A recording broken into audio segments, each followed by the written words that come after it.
बिस्मिल्लाहिर्रहमानिर्रहीम। अस्सलाम वालेकुम। मैं हूं समार अब्बास, आप मेरा डिजिटल चैनल देख रहे हैं। नाज़रीन, आज एक और फैसला, एक हफ्ते में इमरान खान के खिलाफ सजाओं की हैट्रिक हो गई है और अब इद्दत वाले केस में इमरान खान को और बुशरा बीबी को सात सात साल कैद की सजा सुना दी गई है। और इसमें जो यकम जनवरी का निकाह था उसे अदालत ने गैर कानूनी करार दिया है। यानी जो सजा हुई है वो यकम जनवरी से लेकर जो फरवरी तक का, यानी कि जो दौरानिया था, जो फरवरी में जो दोबारा निकाह हुआ अदालत के बकौल, तो उस जो दौरानिया था उसकी सज़ा दी गई है।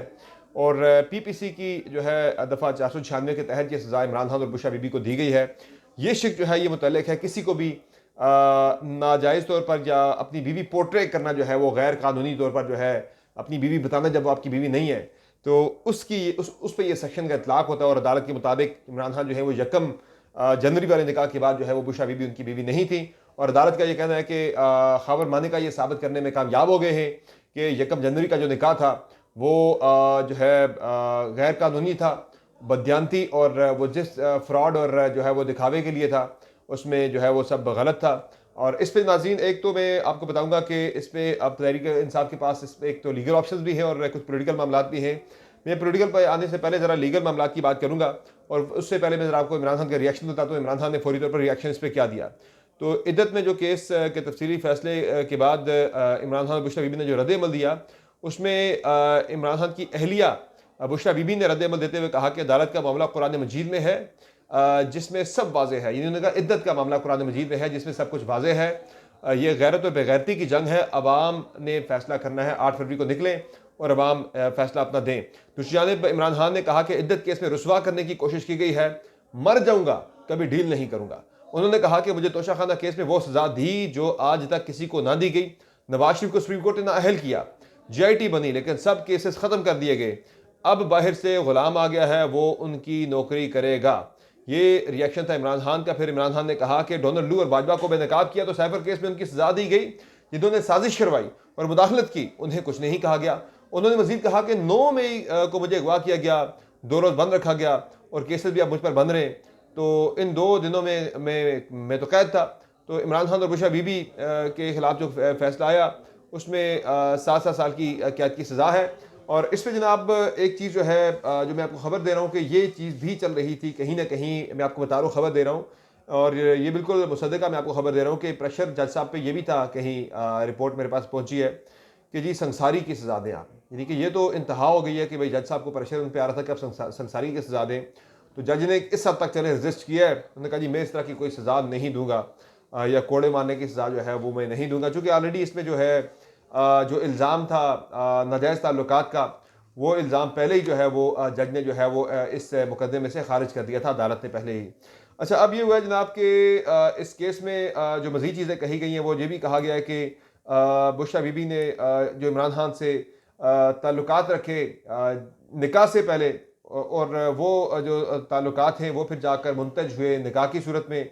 और एक इस्लाम में नामहरम मर्द और औरत के जो है खलवत में उनका आपस में मिलना ये भी जायज़ नहीं है। और ये सारी चीज़ें जो है ये साबित करती हैं कि ये इन्होंने गलत किया सारा मामला, तो उनको जब कानून के तहत जो है वो सज़ा देना बनता है। अच्छा, इसमें अब ये हुआ जनाब कि इमरान खान का मामला जो है वो सिर्फ इस केस के ऊपर जाकर ख़त्म नहीं होगा। ये मैं आपको बता रहा हूँ कि ये आखिरी केस नहीं है, इसके बाद मजीद केसेस भी हैं। एक तो 190 मिलियन पाउंड वाला तो वैसे भी 12-13 फरवरी तक जो है वो मुलतवी हो गया केस, लेकिन दूसरा केस जो इमरान खान के खिलाफ सबसे ख़तरनाक केस है, मदर ऑफ ऑल केसेस, वो है 9 मई का। अब उस केस के ऊपर भी बड़ी तेज़ी से काम शुरू हो चुका है।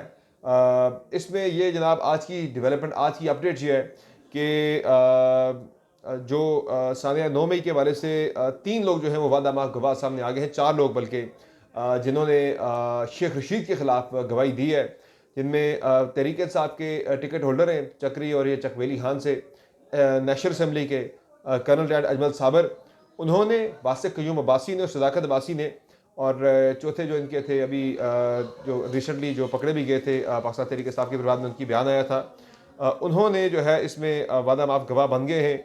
और तैमूर उनका नाम है, एग्जैक्टली उनका नाम मेरे जहन से उतर गया, हाँ, तनवीर भट्ट, उमर तनवीर भट्ट जो है उन्होंने भी अपना बयान दे दिया है। और ये मामला जो है अब वो 9 मई की तरफ जाएगा, बड़ी तेज़ी के साथ प्रोसीड होगा। और एटीसी में भी अब केसेस जो है वो बड़ी तेज़ी के साथ प्रोसीड होंगे, तो अगला मामला जो है वो 9 मई की तरफ जाएगा। लेकिन ये इलेक्शन से पहले पहले जो है वो ये मामला मुझे होता हुआ नजर नहीं आ रहा। इलेक्शन के बाद ये केसेस जो है वो चलेंगे, लेकिन मैं आपको ये जो है बड़े वसूख से मैं आपको खबर दे रहा हूँ कि सब कुछ जो होगा, मैं आपको इतना बता रहा हूँ कि मार्च से ऑनवर्ड, मार्च 2024 से ऑनवर्ड इमरान खान के केसेस में नरमी आना शुरू हो जाएगी। ये सारा जो है मामला ये इलेक्शन से रिलेटेड था। और यानी कि आप देखें ना कि इंतहा ये कि इद्दत वाला मामला जो मियाँ बीवी के दरमियान आपस का मामला है, ये कहाँ आता है? लार्जर पब्लिक इंटरेस्ट के अंदर ये मामला कहाँ आता है? कहाँ किसी के फंडामेंटल राइट जहाँ पे मुतासिर हुए, जिसकी बहुत ज़्यादा बात होती है सुप्रीम कोर्ट ऑफ पाकिस्तान के अंदर भी, लेकिन इसमें जो है सजा दे दी गई है। और 5 साल की सजा मैंने कल सुना था एक सीनियर लॉयर से कि 5 साल मैक्सिमम सजा पे बनती है, वो भी जो है इद्दत के हवाले से अगर वो साबित नहीं होती तो फिर जाके बनती है सजा।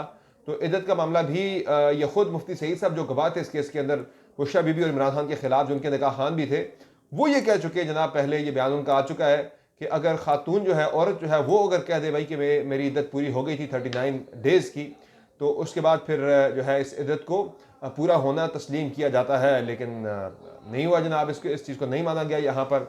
तो फिर इसके अलावा जनाब अब यानी कि मैं जो मेरा पॉइंट था कि अब मामला इस नहज पे आ गया है कि ये इद्दत वाला मामला भी इमरान खान का जो है वो अदालत के अंदर आके लगी, और 2 दिनों के अंदर 48 घंटों में तकरीबन 25 घंटे, 14 घंटे एक दिन और 11 घंटे दूसरे दिन जो है वो समाअत चली है।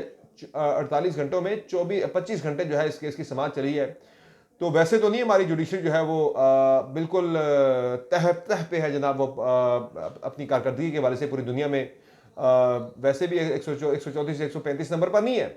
ये कारस्तानियाँ जनाब कि बाकी केसेस इतने बड़े बड़े मामलात, लोगों के, गरीब आवाम के, लोगों के, मजलूम लोगों के केसेस बड़े बड़े पड़े हुए हैं, वो सब छोड़ के जज साहब को जो है वो सबसे इंपॉर्टेंट केस जो है वो इमरान खान का है।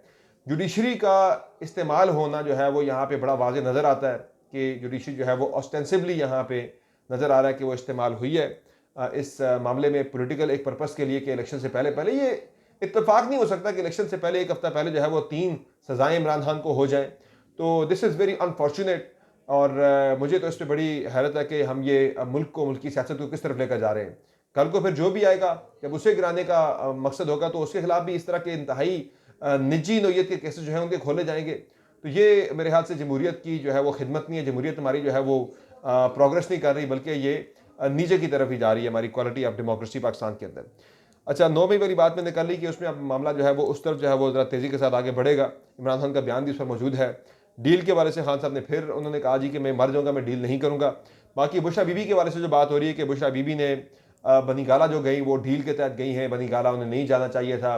तो उस पर पाकिस्तान तहरीक इंसाफ के वकला ये कह रहे हैं हमने दरखास्त दे दी है, और आज ये कहना था बैरिस्टर गौहर साहब कि हमने एप्लीकेशन दे दी है बुशरा बीबी की जानिब से कि उन्हें वापस जो है बनी गाला से अडियाला जेल मुंतकिल किया जाए। उन्होंने अडियाला जेल वापस मुंतकिली की दरखास्त जो है वो बाज़ाब्ता तौर पर जमा करवा दी है, और वो इस तासुर को बिल्कुल रद्द करना चाह रही है कि भाई किसी डील के तहत मैं यहाँ पर नहीं आई, मुझे धोखे से यहाँ लाएगा। और मैंने आपको ये बताया भी था परसों कि जनाब इसका मकसद जो है वो सिर्फ एक ही है कि बयानिया जो है वो बनाया जा सके कि पाकिस्तान तहरीक इंसाफ जो है वो देखें ये तो लाडले, इनके साथ अभी भी इनके साथ लाड प्यार हो रहा है, इनके साथ अभी भी नरमी बरती जा रही है।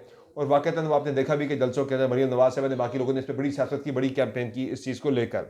बाकी जो मामला जनाब इलेक्शन कमीशन ऑफ पाकिस्तान से मुतल्लिक खबर यह है कि इलेक्शन कमीशन ऑफ पाकिस्तान ने बैलेट पेपर्स की छपाई का काम मुकम्मल कर लिया है।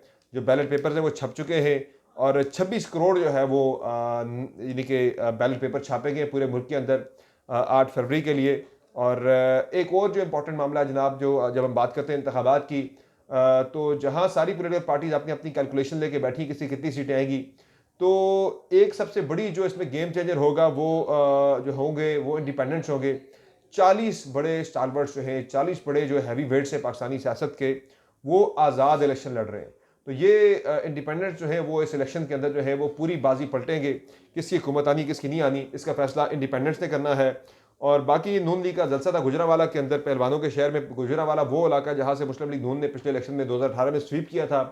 तो उस स्वीप करने को देख के उस नून लीग की 2018 की पॉपुलरिटी को अगर हम देखें, आज के उसमें देखें, तो आज मुस्लिम लीग नून को गुजरांवाला में टफ टाइम दे रही है पाकिस्तान तहरीक इंसाफ। और जो जलसा था, जितना गुजरांवाला में जितनी आबादी है और जितना PMLN का गढ़ से समझा जाता था, उतना इंप्रेसिव शो जो है वो नहीं था। जलसा ठीक था, लेकिन मैं वंस अगेन कहूँगा कि उतना इंप्रेसिव नहीं था जितना PMLN का गुजरांवाला में होना चाहिए था। पीपल्स पार्टी ने मीरपुर खास में जलसा किया। सिंध में आज बिलावल भुट्टो जरदारी कैंपेन कर रहे हैं। तो Bilawal Bhutto Zardari is coming very hard on PMLN once again, वो उस पर बड़ा हार्डली हिट कर रहे हैं।